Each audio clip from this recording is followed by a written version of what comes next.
takes you back on. Aren't they right on the main floor?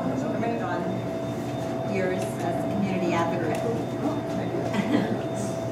And this is yours to keep In some ways, I think it would be easier to be kind of the average citizen and not worry about environmental issues, but somehow I can't do that, and I thought, I wonder why that is. It might be because of my upbringing on a farm and being close to nature and doing a lot of hiking, and you know, even though my father was busy farming, he would stop and show me this spider web with the dew on it in the morning. Things like that stay with you, and then later traveling and realizing when I came back that I lived in the most beautiful part of the world, and so you want to help to preserve it.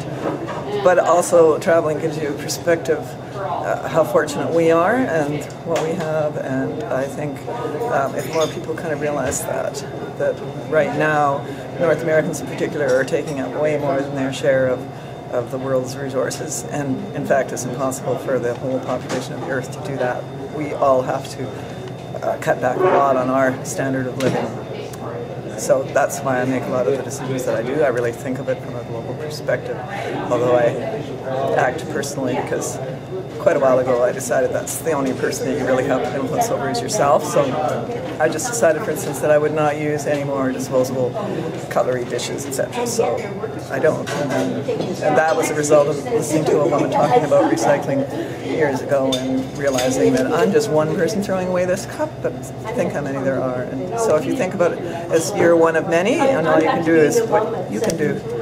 So it's the same, I ride my bike because I can do that, and it's actually way more fun. I always emphasize that it's way more fun to ride a bike than it is to drive around. It's way better for community. You say hello to everybody, and you have a good time while you're doing it. It keeps you healthy, and then at the same time I'm cutting way down on my carbon emissions. That decision kind of came about when I realized the effects of climate change and how serious it is. So I don't think, you know, I'll just keep doing the things I do.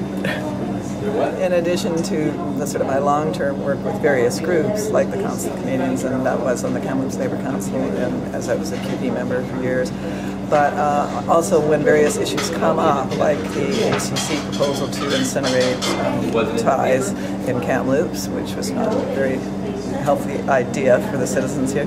But right now I'm working on 3 projects. One is the Friends of Riverside. I'm helping them collect signatures because I'm doing it from an environmental perspective, although other people do it for various reasons. But it just seems to me that that amount of money should be spent on encouraging people to use alternative transportation rather than having more people driving.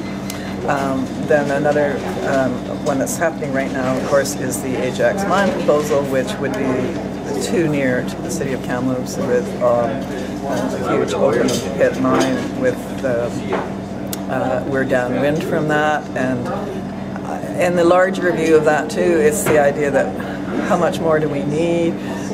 Do we need that copper? And anyway, it's going offshore, but we, as I said before, we need 3 or 4 or 5 Earths, I believe, maybe it's higher now, for the entire population of the Earth to have the same standard of living as we do, so we need to cut back. And another issue right now, which is what people always say, oh, you're always against everything, but I'm not. I'm for positive things like the event next week, which is the Great Green Transportation Tune-Up, and there are many things happening with that, and so I encourage people to go to Kamloops350.com, and they'll find information about the pledges they can take to green their transportation, various things, alternatives. So that's just my little plug for current environmental issues.